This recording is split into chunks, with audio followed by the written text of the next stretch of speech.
এই জিরে মৌরি আমরা প্রত্যেকে রান্নার কাজে ব্যবহার করে থাকি। তো এই জিরে আর মৌরিতে যে এত পরিমাণে নোংরা থাকে, তো আপনারা নিজের চোখে না দেখলে বিশ্বাসই করবেন না।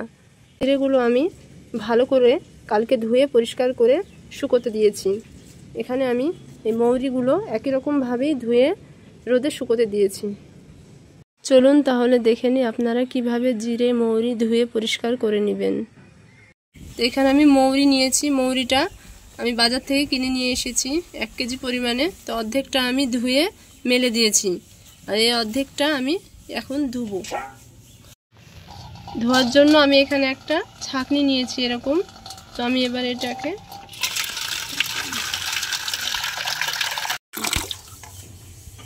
এরকমভাবে আমি ছাঁকনিটা দিয়ে দেব, মৌরিগুলো ছাঁকনির ওপর ঢেলে দেব, অল্প অল্প করে দিব। আর এরকমভাবে আমি ধুয়ে নেব।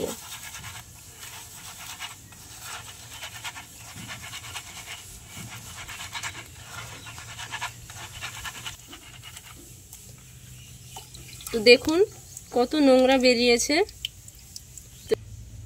তো এটা কি আপনারা কি কেউ জানেন এটা কি কোনো কেমিক্যাল নাকি?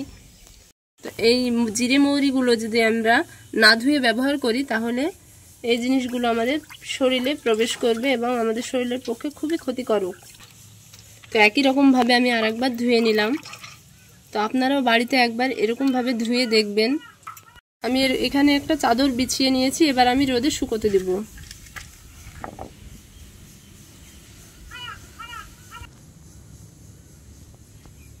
আমি একই রকমভাবে এগুলোও ধুয়ে নেব।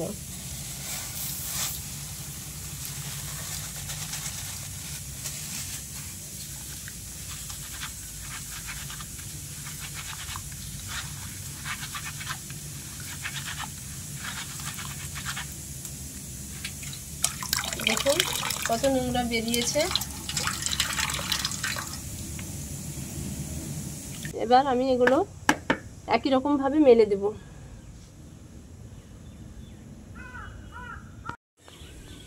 তো আমি এগুলো ভালো করে রোদে শুকিয়ে নিব। এই জিরেগুলো আমি কালকে ধুয়ে পরিষ্কার করে মেলে দিয়েছি, আজকে এই মৌরিগুলো দিলাম। তো ভিডিওটি আপনাদের কেমন লাগলো অবশ্যই কমেন্টে জানাবেন, আর যদি ভালো লেগে থাকে তাহলে অবশ্যই একটা শেয়ার করে দিবেন।